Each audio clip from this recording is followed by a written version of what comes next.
file. So the plant name, you want to put anything there that the way you know the plant. So if you do know the scientific name, you could put that on there too. But if you know it by like chickweed or comfrey, maple tree, cottonwood tree, then put that down. As you go along, it is very good to start putting down those Latin names, also called the scientific name, because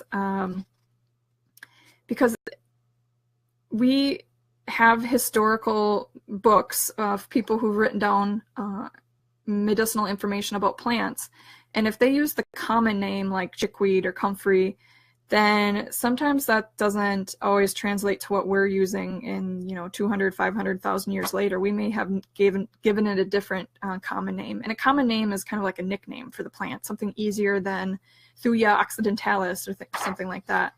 But it is a good practice to start learning some of those scientific names if possible. But remember, just start where you're at, and then you can always add.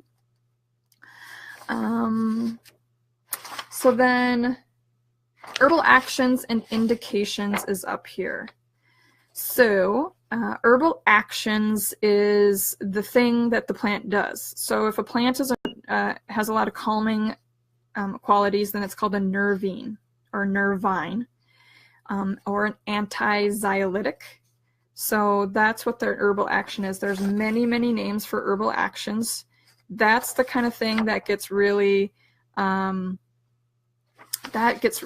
of overwhelming at times, because you see all these terms for what the plant does. And sometimes there's synonyms for the name, meaning, anti-xyolytic is pretty much the same as a nervine. So there's like just two terms meaning the same thing.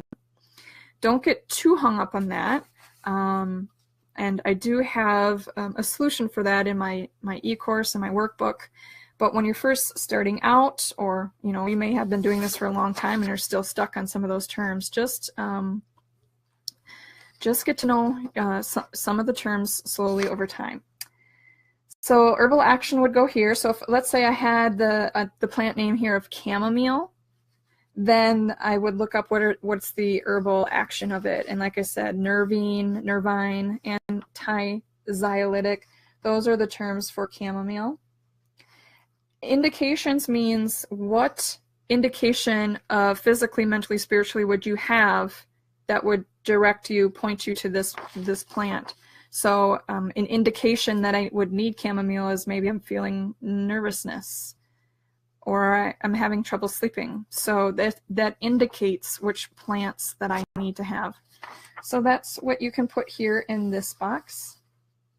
Put little different notes there. The part used is the part of the plant that gets used. Some parts of the plant, like dandelion, the whole darn thing is used, all of it.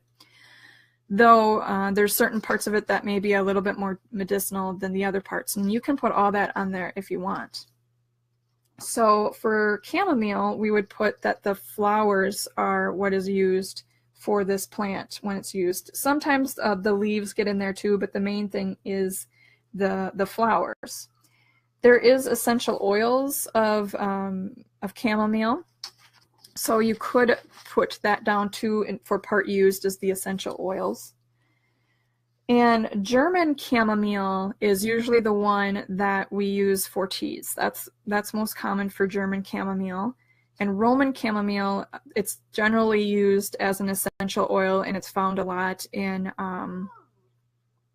like things for soothing muscle pain and in massage therapy oils and things like that.